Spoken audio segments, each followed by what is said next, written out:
Okay. Good morning, you all. Good morning, sir. How you all? We are fine, sir. What about you? I'm also fine. Student, today I'm going to start your chapter number first of science book. Your science subject, crop production and management. Okay. आपका जो chapter number first है science का crop production and management, इस chapter को हम आज इस class के थ्रू जानेंगे। ठीक है, इसके बारे में हम इन डिटेल इस चैप्टर के बारे में इन डिटेल इस क्लास के थ्रू हम सीखेंगे। ओके, तो चलिए स्टार्ट करते हैं। एग्जैक्टली क्या स्टेटमेंट है, क्या इसमें लैंग्वेज जो क्या टर्म्स इंक्लूड किए गए हैं, सारी चीज़ों को हम वन बाय वन करके सीखेंगे।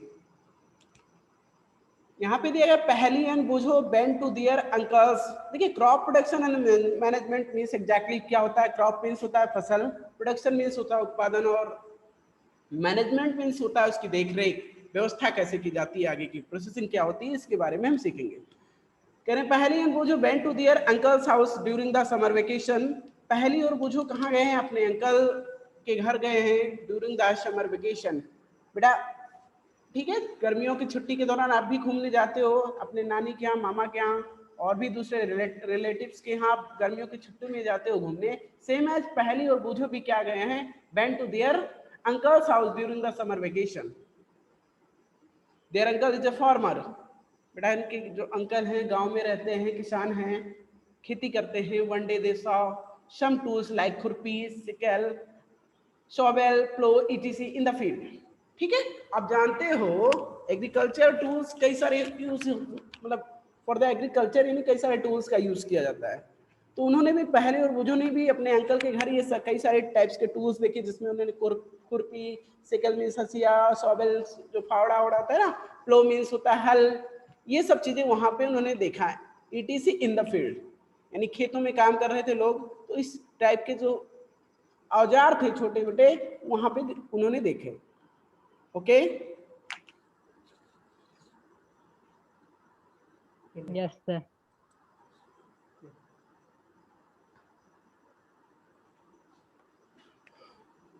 बुझो कुछ कंफ्यूज है कुछ चीजों को लेकर। चलिए, आई वांट टू नो, बुझो जानना चाहते हैं क्या, where and how we use these tools. बेटा बुझो अभी इनका कंफ्यूजन ये है, ये देखा इन्होंने तो ये सोच रहा है कि ये कहाँ और कैसे जो यूज टूल्स है इनका कहाँ और कैसे यूज किया जाता है। तो चलिए बुझो के कंफ्यूजन को क्लियर करते हुए और हमारे भी कंफ्यूजन जो हमारे भी माइंड में आ रहा है जो क्वेश्चंस, उसका भी यहाँ पे क्लियरिटी आगे के हम स्टेटमेंट में क्लियर हो जाएगा। ठीक है,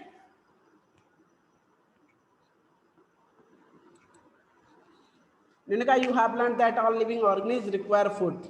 सही है, जितने भी लिविंग ऑर्गेनिज्म होते हैं for the survival of life यानी कि जीवन जीने के लिए उनको भोजन की आवश्यकता होती है, ये आप जानते हो।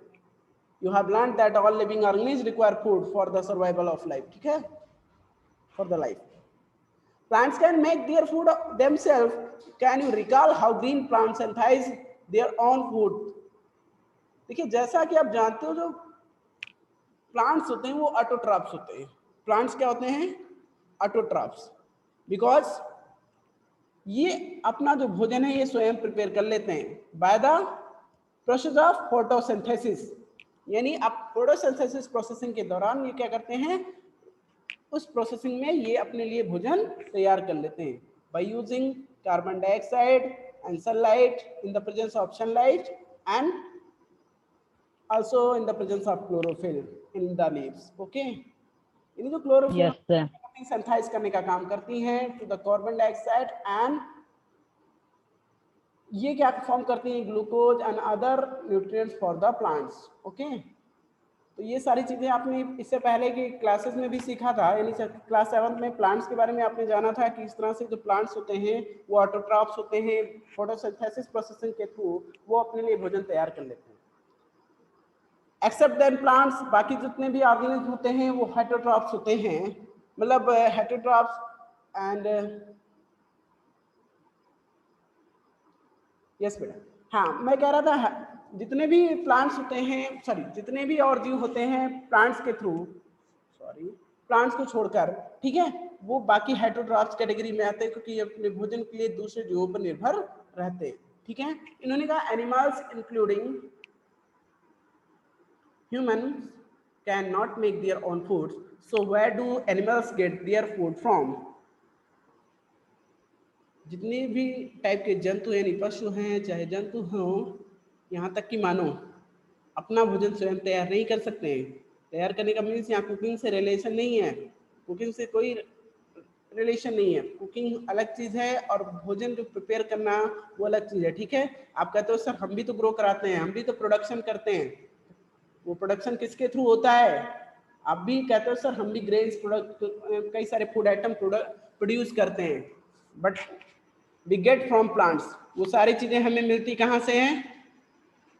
पौधों से मिलती हैं। तो Yes, डायरेक्ट sir. उसको प्रिपेयर नहीं कर पा रहे हैं, डायरेक्टली हम उनको प्रोड्यूस नहीं कर पा रहे हैं, हम उसके लिए ऑन द प्लांट्स डिपेंडेंट हैं। ठीक है,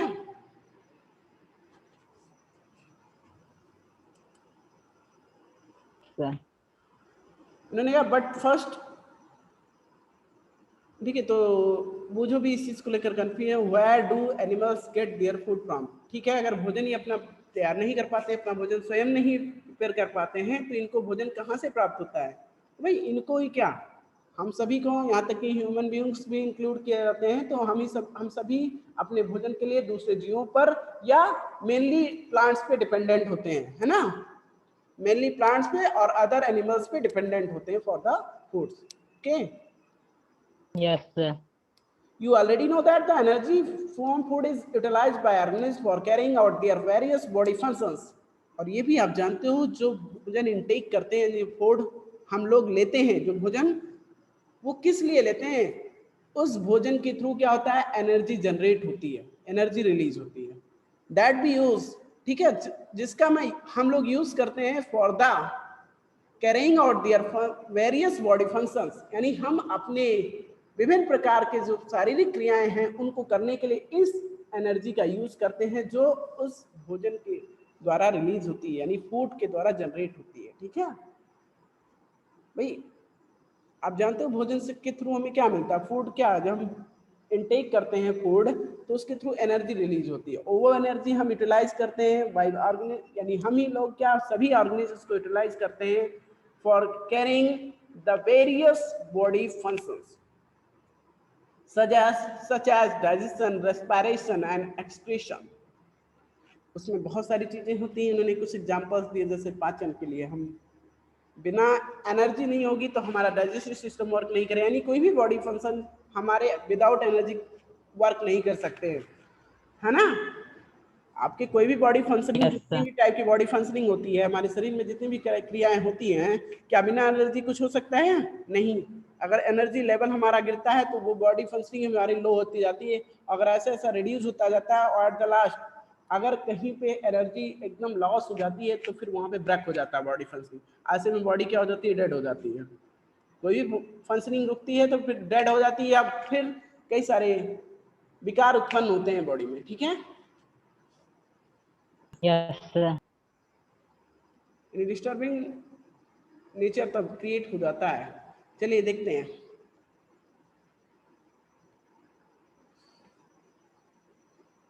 Yes, can I? You already know that the energy from food is utilized by organisms for carrying out their various body functions such as digestion, respiration and excretion। बेटा respiration means श्वसन होता है, excretion means क्या होता है? जो उत्सर्जन होता है, जिसमें हम जो वेस्ट रिलीज करते हैं इसे एक्सक्रेशन प्रोसेसिंग के थ्रू रखते हैं। ठीक है,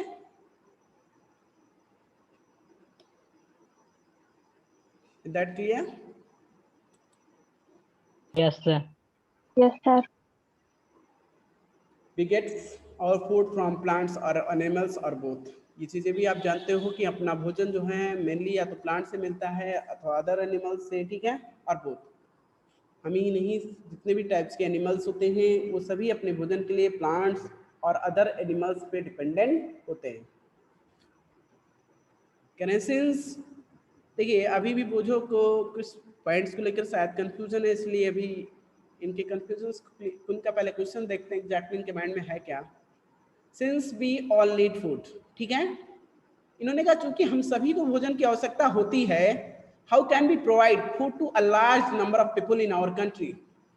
ये भी भाई लोग बढ़ रहे हैं, लेकिन जो प्रोडक्शन है, प्रोडक्शन के लिए मस्ट क्या है भाई, सॉइल। प्रोडक्शन के लिए मस्ट क्या है, फील्ड। वो तो बढ़ नहीं रहा है, खेत तो बढ़ नहीं रहे हैं कि लगातार खेत भी बढ़ रहे हैं।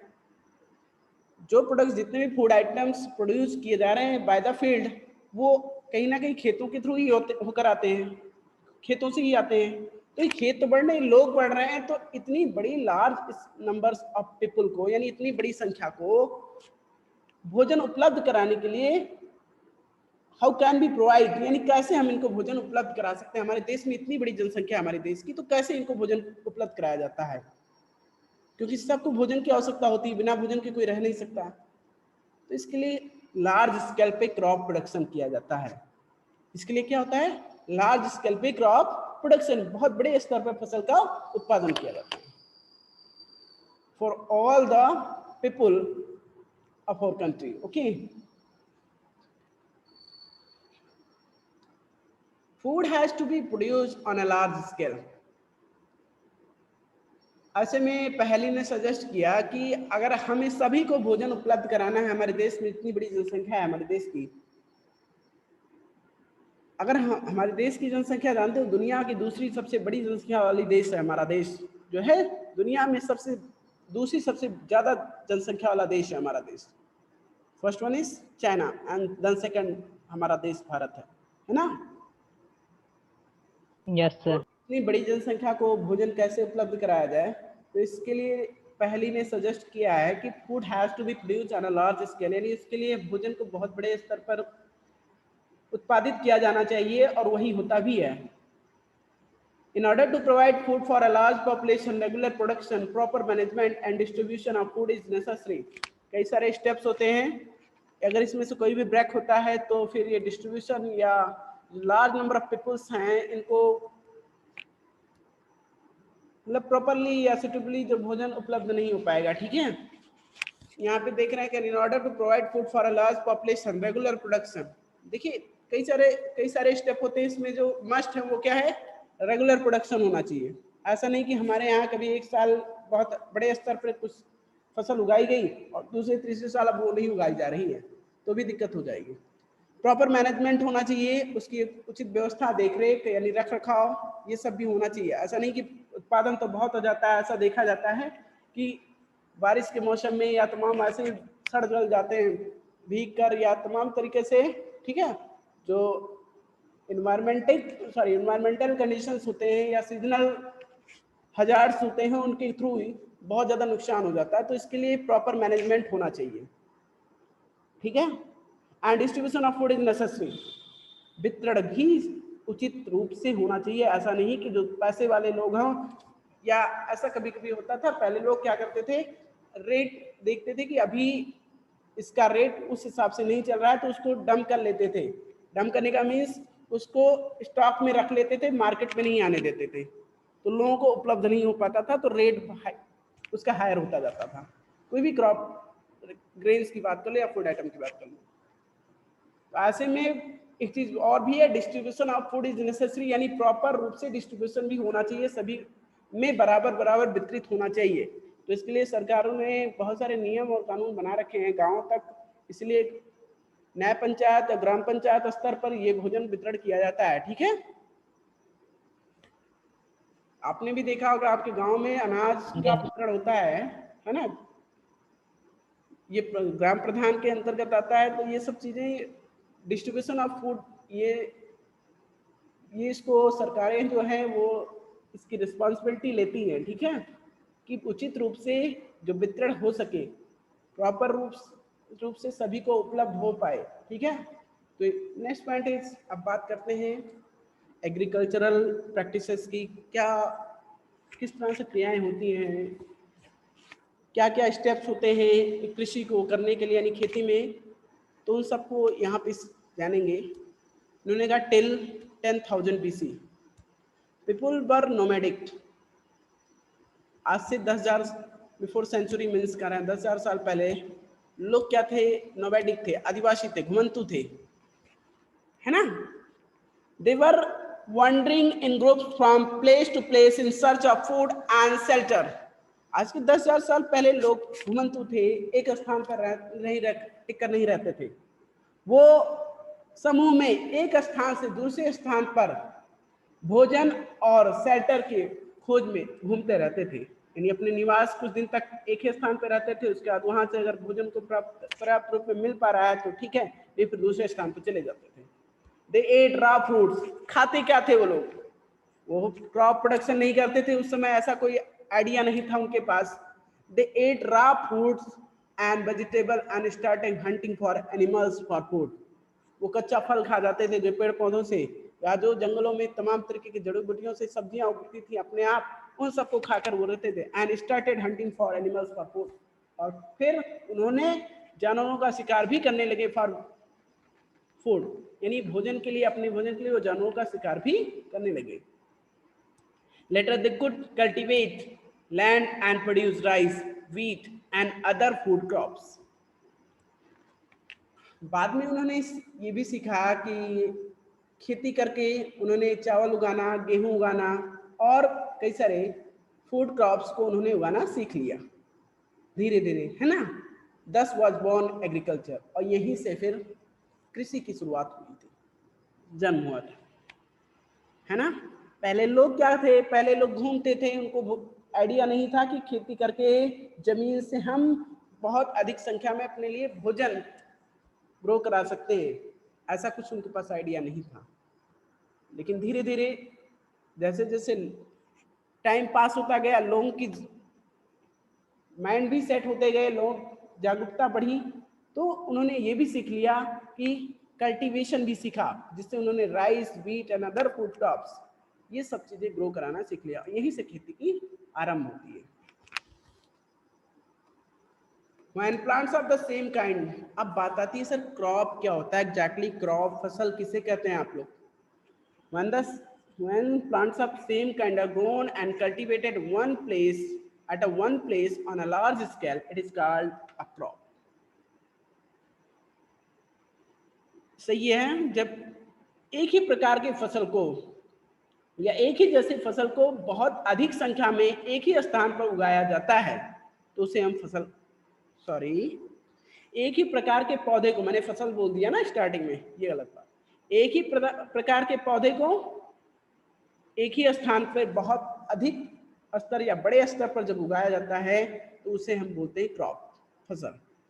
लेट्स से आप बात कर रहे हो सर अगर हम वीट प्लांट की बात करें तो एक प्लांट अगर हम लेकर चले आए आपके पास तो आप क्या बोलोगे, सर ये गेहूं की फसल है? नहीं, आप कहोगे सर ये तो वीट प्लांट है। क्या है? वीट प्लांट, गेहूं की एक पौधा है गेहूं का। लेकिन जब उसके खेत में ले जाकर हम खड़ा कर दें, आपको कहें अब दिखाएं ये क्या है भाई, तो आप कहोगे सर गेहूं की फसलें लगी हुई हैं यहाँ पे। क्या लगी हुई हैं? गेहूं की फसलें लगी हुई हैं। तो अब बात समझ में आ गई। जब एक ही प्रकार के पौधे को बहुत बड़े स्तर पे एक ही स्थान पर उगाया जाता है तो उसे हम फसल कहते हैं। चाहे आप गेहूं की बात कर लो, धान की बात कर लो, जब हम पर्टिकुलर इंडिविजुअली किसी एक सिंगल पार्ट की बात करेंगे तो वो तो प्लांट होगा, लेकिन जब सेम काइंड ऑफ प्लांट्स की बात करेंगे एट अ लार्ज स्केल, ठीक है, तो वो आपका क्रॉप हो जाता है। फॉर एग्जाम्पल इन्होंने भी वही बताया, crop of wheat means that all the plants grown in a field that are wheat. You already know that crops are of the different types like cereals, vegetables and fruits. These can be classified on the basis of the season in which they grow. Yes. देखिए आप ये भी जानते हो कई सारे types के vegetables, अनाज और सब्जियां हमारे देश में और पूरी दुनिया में उगाए जाते हैं, लेकिन अलग अलग सीजन में, पर्टिकुलर सीजन में ही ग्रो होते हैं, वो कराए जाते हैं। तो on the basis of season in which they grow, these are classified in different types, यानी इनको अलग अलग भागों में बांट दिया गया है। देखिए India is a vast country, उन्होंने कहा भारत भी बहुत बड़ा देश है, सही है ना। बात कर लें हम एरिया की और बात कर लें पॉपुलेशन की, तो दोनों में ही भारत एक बहुत बड़ा देश है। The climatic condition like temperature, humidity and rainfall vary from one region to another. हमारे देश में, पूरे देश में ऐसा नहीं कि एक जैसी क्लाइमेटिक कंडीशंस होती है। हमारे देश के कई सारे भागों में टेम्परेचर कहीं का लो होता है, कहीं हाई होता है एक ही टाइम पे, है ना। तो वो अलग चीज़ है कि हमारा देश इतना बड़ा है, यहाँ की भौगोलिक स्थिति ऐसी है कि एक जैसा क्लाइमेटिक कंडीशन यहाँ पे नहीं पाया जाता। अलग अलग क्षेत्रों में अलग अलग प्रकार के क्लाइमेटिक कंडीशंस होते हैं, उसी के बारे में बात कर रहे हैं। टेम्परेचर, तापमान, ह्यूमिडिटी, आर्द्रता। आर्द्रता क्या होती है? तो quantity of moisture in the year, यही तो ह्यूमिडिटी होती है। Yes, sir. एंड रेनफॉल, और बारिश, vary from one region to another, यानी एक क्षेत्र से दूसरे क्षेत्र में ये परिवर्तित होता रहता है, एक जैसा नहीं रहता। हमारे देश में एक तापमान है, ऐसा नहीं कि सारी जगह का तापमान एक जैसा रहता है।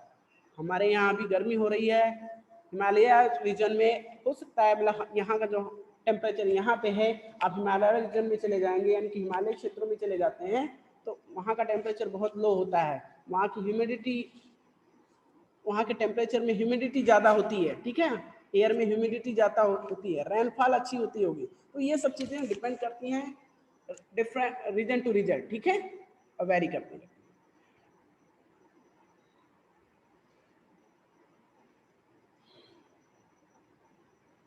Yes, accordingly there is a rich variety of crops grown in different parts of the country. Despite this diversity, two broad cropping patterns can be identified. These are: there is a rich variety of crops grown in different parts of the country.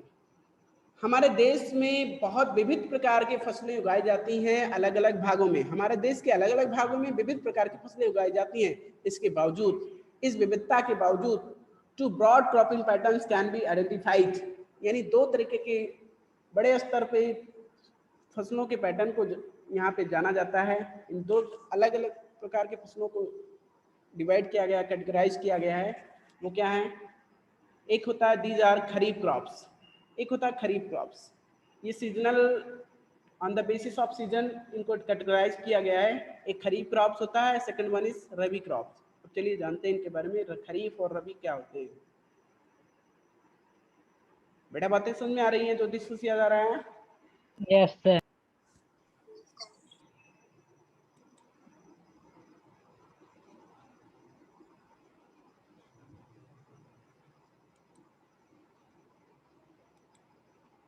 Yes, तो हम बात कर रहे थे kharif crop. These crops which are shown in the rainy season are called kharif crops. The rainy season in India is generally from June to September. देखिए, जो ऐसे फसल जो एग्जैक्टली या ज़्यादातर बरसात के मौसम में ही उगाए जाते हैं, उन्हें हम खरीफ क्रॉप्स बोलते हैं। लेट्स से जिनकी खेती बरसात के मौसम में की जाती है, उन्हें हम खरीफ क्रॉप बोलते हैं। और जो हमारे यहाँ बरसात का मौसम स्टार्ट होता है इंडिया में, उसको माना जाता है India generally from June to September, यानी जून महीने से लेकर सितंबर तक का जो महीना है, ठीक है, इस मंथ को हम बारिश का मौसम मानते हैं। एग्जैक्टली इसी में हमारे यहाँ बारिश होती है। और ऐसे में यहाँ पे जो फसलें उगाई जाती हैं, पैडी मीन्स धान, मेज मीन्स होता है, आप जानते हो, मक्का, और सोयाबीन, ग्राउंडनट मीन्स मूंगफली, कॉटन यानी कपास की, ETC आर खरीफ क्रॉप्स। धान, मक्का, सोयाबीन, मूंगफली, कपास, ये सब जो फसलें उगाई जाती हैं, ये सब खरीफ की फसलें होती हैं, ठीक है, खरीफ क्रॉप्स। और इनको ग्रो कब कराया जाता है? यानी कि ये जून टू सितंबर, ठीक है, इनकी खेती जून टू सितंबर तक होती है, यानी इसी में हो जाती है। और यानी बारिश के मौसम में, और इस प्रकार के जो पौधे होते हैं उन्हें, यानी जिस प्रकार की जो फसलें होते हैं इन्हें खरीफ क्रॉप्स बोलते हैं। चलिए बात करते हैं रबी क्रॉप्स की। उन्होंने कहा the crops grown in the winter season are called rabi crops. बेटा ठंडियों के मौसम में जो फसलें उगाई जाती हैं उन्हें हम रबी क्रॉप्स बोलते हैं। Their time period generally from October to March. और जो ये खेती होती है अक्टूबर महीने से लेकर मार्च तक की मानी जाती है। इसमें जो रबी क्रॉप्स के मेन जो क्रॉप्स हैं वो व्हीट हैं, यानी गेहूँ है, चना है, मटर है, सरसों है, और लिनसीड मीन्स होता है तिल आपका, ठीक है। ये सब उगाए जाते हैं गर्मियों में, मतलब सॉरी ठंडियों में। अक्टूबर से लेकर मार्च महीने तक ये सब इन सब फसलों की खेती की जाती है, जिसमें आपका गेहूं, चना, मटर, सरसों और तिल। Beside these pulses and vegetables, इनके अलावा भी कुछ देखिए दलहन की खेती भी की जाती है और सब्जियों की भी खेती की जाती है हमारे देश में। Growing during summer eight many places, यानी गर्मियों में दलहन की और सब्जियों की खेती हमारे देश के कई सारे भागों में की जाती है ना। तो वो तो सीजनल वेजिटेबल्स हमारे ग्रो ही करा जाते हैं। गर्मियों में क्या, ठंडियों में भी खेती की जाती है सब्जियों की। तो इसके अलावा बहुत सारी चीज़ें उगाई जाती हैं उस depend according to the season, ठीक है, अकॉर्डिंगली टू द सीजन, यानी सीजन पे डिपेंडेंट होते हैं। जैसा सीजन होता है जिसको यानी फेवरेबल जो कंडीशंस होता है जिस प्लांट्स के लिए, वही चीज़ें उगाई जाती हैं, वही उसी टाइप की क्रॉप्स। तो बातें आपको समझ में आई। खरीफ क्रॉप्स होती हैं, इनका जो टाइम पीरियड होता है जून टू सितंबर होता है। इसके जो प्लांट्स होते हैं paddy, maize, soyabean, groundnut, cotton etc हैं। और जब आपकी बात आती है रबी की, तो ये जनरली जो ठंडियों के महीने में उगाए जाने वाले फसल होते हैं इन्हें रबी क्रॉप्स बोलते हैं। इसमें आपका ग्राम, और ये इसका जो टाइम पीरियड होता है अक्टूबर टू मार्च होता है ग्राम, और इसमें आपका गेहूं, चना, मटर, सरसों, तिल इत्यादि, ठीक है, ये सब आते हैं। Yes, sir.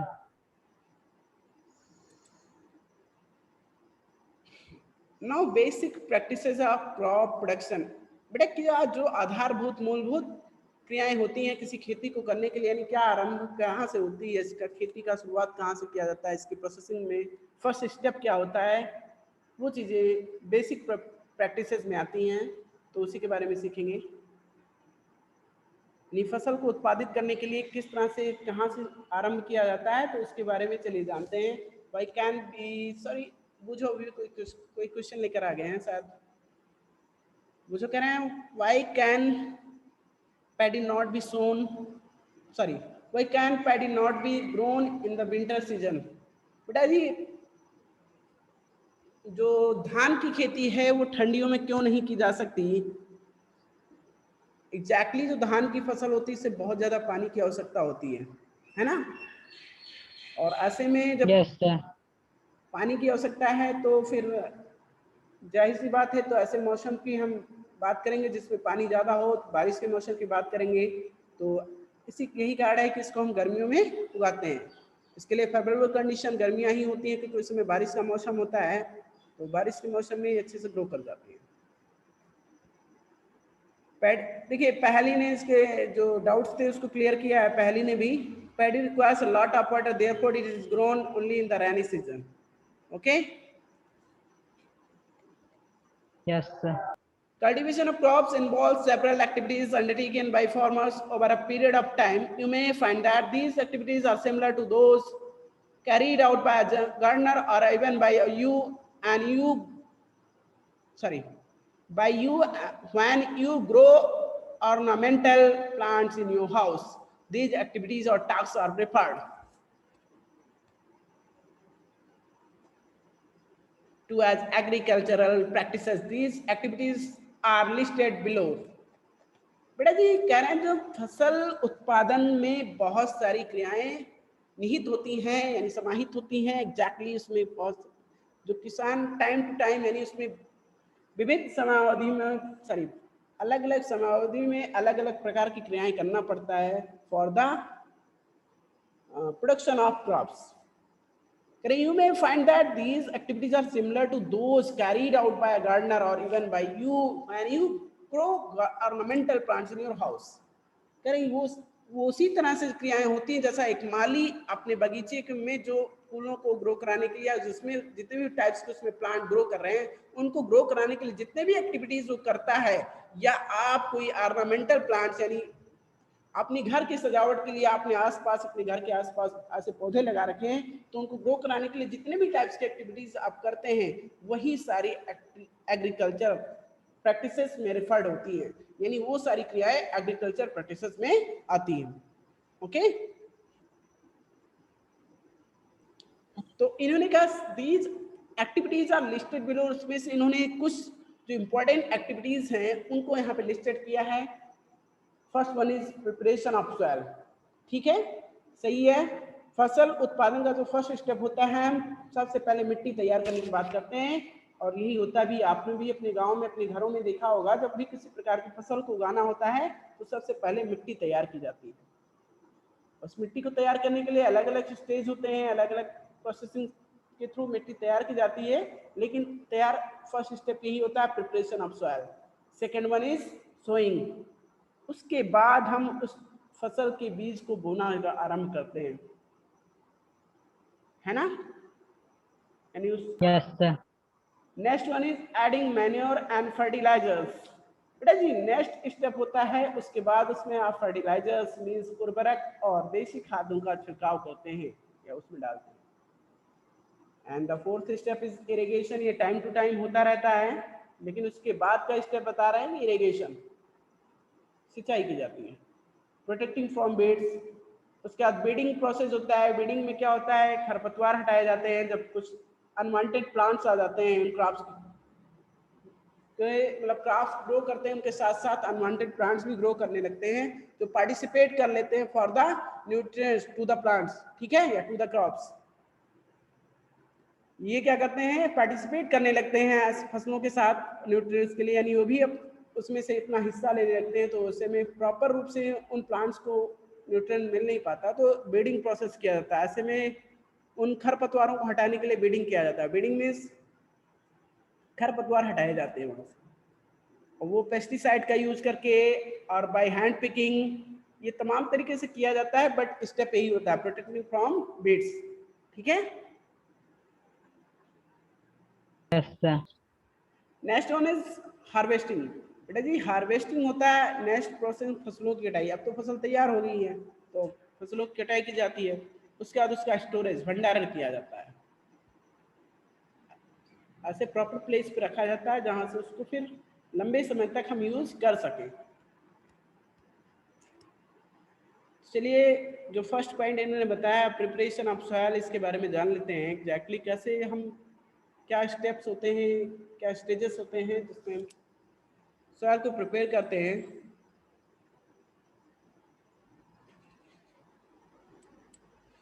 बेटा इन्होंने कहा the preparation of soil is the first step before growing a crop. One of the most important tasks in agriculture is to turn the soil and loosen it. करें सबसे जो एक बहुत महत्वपूर्ण कार्य होता है खेती के लिए, मिट्टी को पलटना और उसको तोड़ना। अगर लम्स होते हैं, मतलब मिट्टी के बड़े लम्स बन गए हैं, ठीक है, गांठ बन गई है मिट्टी की, तो उसे तोड़ना, क्योंकि तोड़ेंगे तभी उन पोरस होगा, और पोरस होगा तो एयर क्या करेगा, पास आउट कर पाएगा इजीली उसमें से, है ना। ऐसे में जो उनको न्यूट्रिएंट्स और जो भी ऑक्सीजन, सॉरी मतलब जो भी पोरस होगा तो देखिए उसमें एयर पास आउट करेगा, और उसके थ्रू क्या होगा, आपका वाटर भी ड्रिप कर जाएगा इनटू द सॉइल, है ना, पानी भी आसानी से चला जाएगा जिसका यूज करते हैं प्लांट्स। तो ऐसे में इन्होंने कहा सर सबसे पहला जो वर्क होता है, एक इंपॉर्टेंट टास्क होता है, महत्वपूर्ण कार्य, turn the soil and loosen it. This allows the roots to penetrate deep into the soil. देखिए हाँ ये भी एक कारण है। ऐसे में क्या होता है, अगर जब मिट्टी टूट जाती है, ढीली हो जाती है, तो जो पौधों की जड़ें हैं वो मिट्टी की गहराई में चली जाती है, मिट्टी की गहराई तक जाती है, ज्यादा गहराई तक जाती है। अगर लम्स होंगे तो गहराई तक नहीं जा पाएंगे, स्पेस नहीं होगा तो कहां जा पाएंगे। The loose soil allows the root to breathe easily even when they go deep into the soil. और जो ढीली मिट्टी होती है इसकी वजह से ये आसानी से ब्रीथ कर सकते हैं जो प्लांट्स होते हैं, क्योंकि जो लूज सॉइल होता है अलाउ करता है to breathe easily into the soil, go deep into the soil, यानी कि अंदर गहराई में भी आसानी से इनको सांस लेने में, यानी ब्रीथिंग प्रोसेस में इनकी हेल्प करता है।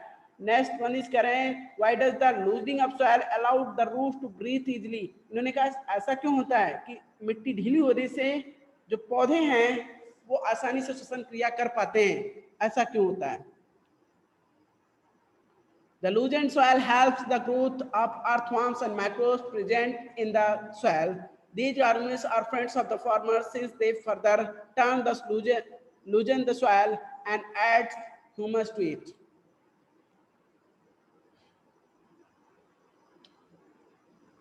तो ठीक है बेटा, इन्होंने कहा जो लूजेंट सॉइल होता है यानी कि ढीली मिट्टी होती है, एग्जैक्टली क्या करती है, इसके सहायता से जो अर्थवर्म्स होते हैं और कई सारे माइक्रोब्स, हेल्पफुल माइक्रोब्स ग्रो कर जाते हैं इन द सॉइल, ठीक है, यानी मिट्टी में अर्थवर्म्स और माइक्रोब्स ग्रो करते हैं. These organisms are friends of farmers since they further turn and loosen the soil and add humus too. ये जो माइक्रोब्स होते हैं, अर्थवर्म्स होते हैं, पुनः क्या करते हैं, मिट्टी को टर्न कर देते हैं, यानी ऊपर, नीचे की मिट्टी ऊपर और ऊपर की मिट्टी नीचे ले जाते हैं और उस मिट्टी में ह्यूमस ऐड कर देते हैं. यानी उस मिट्टी में ह्यूमस ऐड करने का मतलब उसमें डेड और डिकेइंग पार्ट्स को भी मिक्स कर देते हैं, उसको ह्यूमस के फॉर्म में कन्वर्ट करके. एंड लूजेंट, और मिट्टी और ज़्यादा क्या हो जाती है, फर्टिलाइज हो जाती है, उर्वरकता से भरपूर हो जाती है, उसमें न्यूट्रिएंट्स की बहुत ज़्यादा मात्रा होती है जिससे आसानी से और इजीली और फास्टली ग्रो करते हैं उसमें प्लांट्स. ठीक है बेटा, आज का ये स्टेप यहीं पे क्लियर किया जाता है. ठीक है, क्योंकि अभी टाइम ओवर हो रहा है, जो इसके रिमेनिंग पॉइंट्स होंगे वो नेक्स्ट क्लास में आपका क्लियर किया जाएगा. ठीक है, अच्छा ये बताइए जितने पॉइंट्स यहाँ पे डिस्कस किए इसमें किसी को डाउट तो नहीं है?